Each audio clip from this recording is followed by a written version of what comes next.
Halo semuanya, selamat datang di channel @Dr. Edi Krismanto.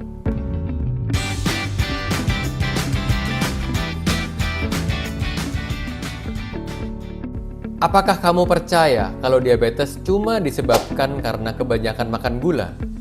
Atau kamu pikir kalau badan kurus pasti aman dari diabetes? Kalau iya, kamu nggak sendiri. Banyak orang masih percaya mitos-mitos soal diabetes yang justru bisa bikin kita terlambat menyadari gejalanya, bahkan salah langkah dalam pengobatan. Saya Dr. Edi Krismanto, dan di video ini saya akan bongkar 9 mitos terbesar tentang diabetes yang sering bikin orang salah kaprah. Stay tune di video ini. Diabetes terjadi karena kebanyakan makan gula. Faktanya, banyak orang menyalahkan gula sebagai biang kerok diabetes.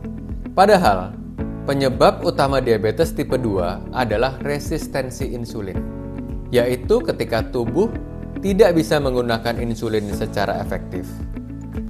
Ini biasanya terjadi karena gaya hidup yang tidak aktif, kelebihan berat badan, dan pola makan yang tidak sehat.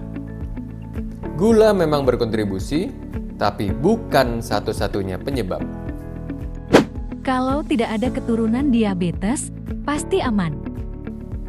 Faktanya, memang faktor genetik bisa meningkatkan resiko. Tapi bukan berarti bahwa tanpa riwayat keluarga kita bebas dari risiko. Justru saat ini, semakin banyak kasus diabetes tipe 2 yang dipicu oleh gaya hidup modern. Kurang olahraga, makan ultra proses, stres dan tidur yang kurang. Jadi meski tidak ada faktor genetik, tetap wajib jaga pola hidup sehat. Penderita diabetes harus menghindari semua karbohidrat. Faktanya, karbohidrat bukan musuh, tetapi perlu dipilih dan dibatasi. Karbo sederhana seperti nasi putih, roti tawar, dan gula memang cepat menaikkan kadar gula darah. Tetapi karbohidrat kompleks seperti nasi merah, oats, dan ubi justru penting karena mengandung tinggi serat dan lebih lambat diserap oleh tubuh. Yang penting, porsi, jenis, dan frekuensinya dikontrol. Kalau sudah minum obat, tidak perlu ubah gaya hidup. Faktanya, obat memang membantu, tetapi bukan solusi tunggal. Kalau pola makan dan aktivitas fisik tidak dibenahi, dosis obat akan terus naik, bahkan bisa berujung pada insulin. Perubahan gaya hidup adalah fondasi utama pengelolaan diabetes.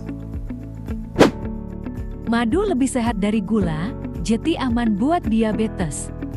Faktanya, madu memang alami, tetapi tetap mengandung glukosa dan fruktosa yang cepat diserap tubuh. Indeks glikemiknya pun cukup tinggi dan bisa menaikkan gula darah dengan cepat, apalagi jika dikonsumsi berlebihan. Penderita diabetes tetap harus membatasi konsumsi madu. Diabetes tipe 2 hanya menyerang orang gemuk. Faktanya, meskipun kelebihan berat badan meningkatkan resiko, banyak orang kurus juga bisa terkena diabetes tipe 2. Biasanya karena lemak tersembunyi di dalam organ disebut visceral fat, kurangnya olahraga, atau karena metabolisme yang terganggu. Berat badan ideal tidak selalu berarti metabolismenya sehat. Penderita diabetes tidak boleh makan buah. Faktanya, buah mengandung vitamin, mineral, dan serat yang penting. Yang perlu diperhatikan adalah jenis buah dan porsinya. Pilihlah buah dengan indeks glikemik yang rendah, seperti apel, pir, pepaya, jambu, atau stroberi. Hindari buah dengan kadar glikemik yang tinggi, seperti durian, mangga yang matang, atau buah yang kering. Gula darah tinggi pasti langsung terasa gejalanya. Faktanya, justru banyak orang dengan diabetes yang tinggi tidak merasakan gejala apapun di awal-awal. Karena itu, banyak yang baru sadar kalau sudah ada komplikasi, mata kabur, terasa kesemutan, atau luka luka yang sulit untuk sembuh. Pemeriksaan rutin sangat penting, terutama di usia 35 tahun ke atas atau yang punya faktor risiko. Diabetes tidak bisa dicegah.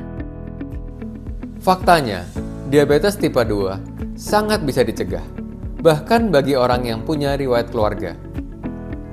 Caranya, yang pertama menjaga berat badan, aktif bergerak setiap hari, makan makanan sehat, tidur cukup, dan kelolalah stres dengan benar. Ingat, mencegah lebih baik daripada mengobati. Nah, itu tadi 9 mitos tentang diabetes yang sering banget bikin orang keliru.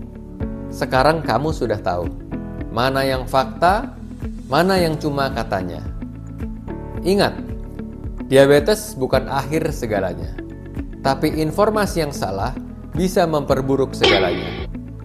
Mulailah dari edukasi yang benar, lalu lanjutkan dengan pola hidup yang sehat. Kalau kamu merasa video ini bermanfaat, jangan pelit buat share ke keluarga, teman, atau grup WA yang kamu ikuti. Bisa jadi, satu share kamu ini nyelamatin nyawa orang lain. Saya Dr. Edi Krismanto, sampai jumpa di video selanjutnya dengan pembahasan kesehatan lainnya yang simple, jelas, dan bisa langsung kamu terapkan. Jangan lupa like, subscribe, dan aktifkan loncengnya, karena sehat itu bukan keberuntungan, tapi keputusan. Sampai jumpa di video lainnya. Ayo sehat, hidup berkualitas. Bye-bye.